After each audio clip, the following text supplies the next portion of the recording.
మిత్రమా, హేళన చేసి నవ్వే వాళ్ళని నవ్వని, మాటలతో మనసు గాయం చేసే వాళ్ళని చేయని, నీకేం లేకపోయినా సరే నీ మీద పడి ఏడ్చే వాళ్ళని ఏడవని, నువ్వు మాత్రం నీలానే ఉండు.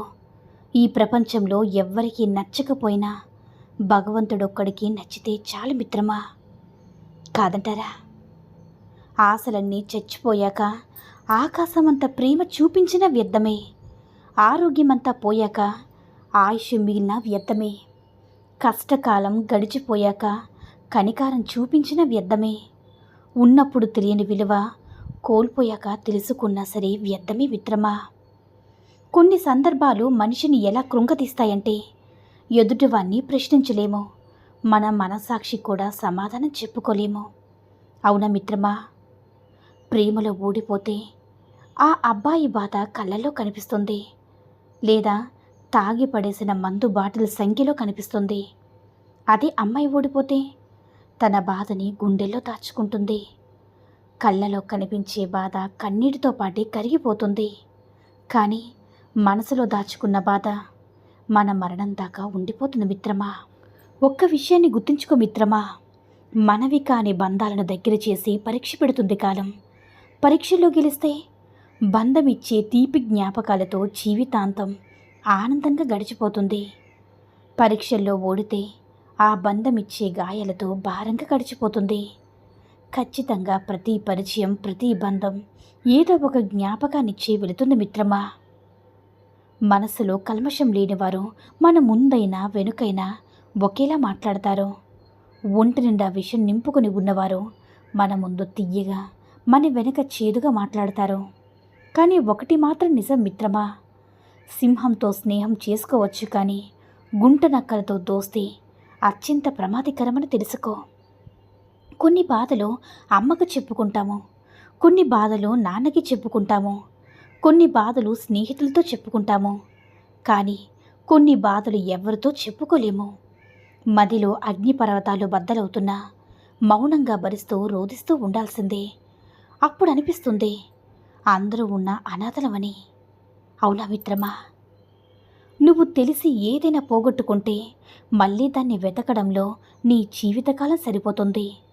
పోగొట్టుకున్నంత సులభం కాదు అది మళ్ళీ నిన్ను వచ్చి చేరడం. అది వస్తువైనా, బంధమైనా, స్నేహమైనా సరే.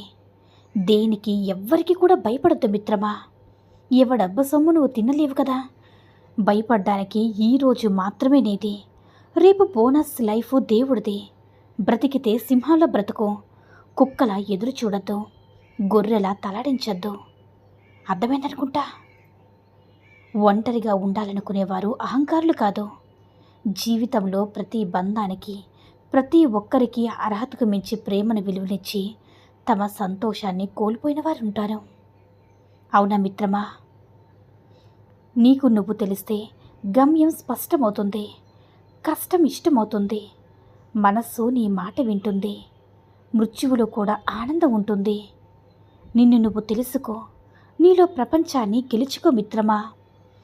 ప్రతి ఒక్కరికి తమ జీవితం మోయలేని కొండల, ఎదుటివారి జీవితం మాత్రం అందమైన కొండపల్లి బొమ్మలా కనిపిస్తుంది, కాదంటారా? మిత్రమా, అందరూ నటులే. కొందరు దొరికిపోయి దూరం అవుతారు, ఇంకొందరు నటిస్తూనే దూరంగా ఉన్నారు. ఈ నాటకం ఎంతవరకు చూడాలి?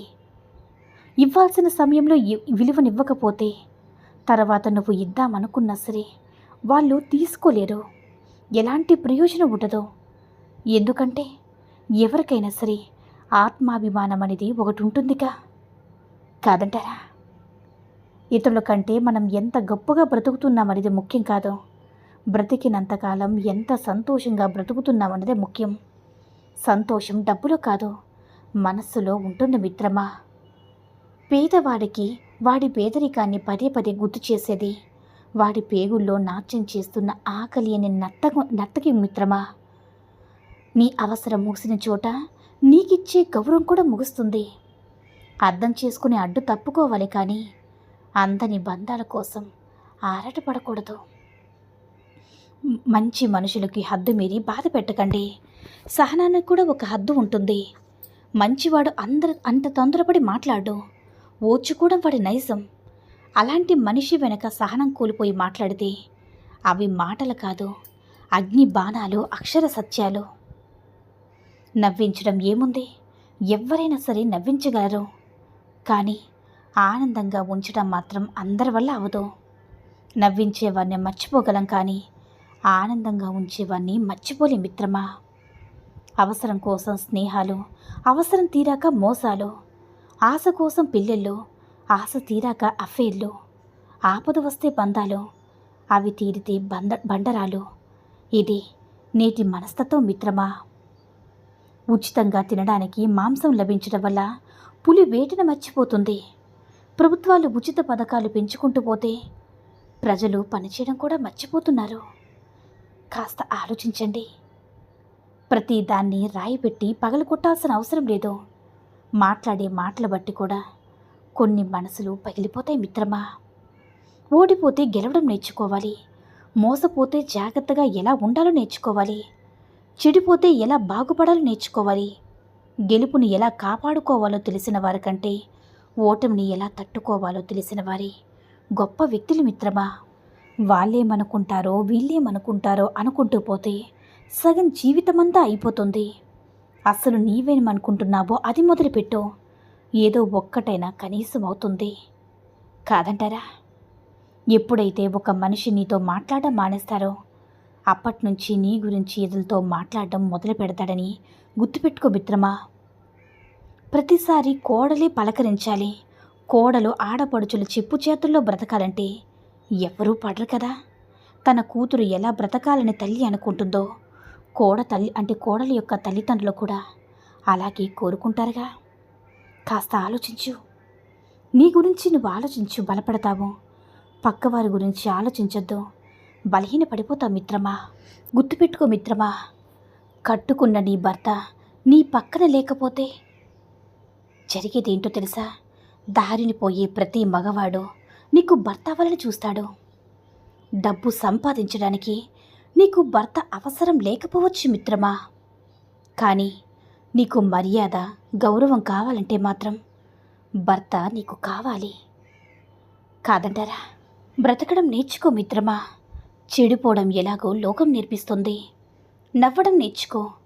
మనం అనుకున్న మనుషులు ఎలాగో మనకి ఏడవడం నేర్పిస్తారో ధైర్యంగా నిలబడడం నేర్చుకో. పడిపోవడం ఎలాగో చెయ్యందించినట్లు నటించేవారు నేర్పిస్తారు మిత్రమా. అంతలోనే కోప్పడి అంతలోనే సారీ చెప్పే వాళ్ళని ఎప్పటికీ కూడా దూరం చేసుకోవద్దు. ఎందుకంటే వారి మనసు కల్మసం లేనిది. ఏ క్షణంలో ఏమనిపిస్తే అదే అనేస్తారు తప్ప తెలుసుకోగానే మళ్ళీ పశ్చాత్తాపపడతారు. అర్థమైందనుకుంటా. ఈ సూక్తుల్లో ఏ సూక్తి నచ్చిందో కామెంట్ చేయండి. ఈ వీడియో కనుక నచ్చినట్లయితే లైక్ చేసి మరిన్ని వీడియోస్ కోసం మన ఛానల్ని సబ్స్క్రైబ్ చేసుకుని మాకు కొంచెం సపోర్ట్ చేయండి. ధన్యవాదములు.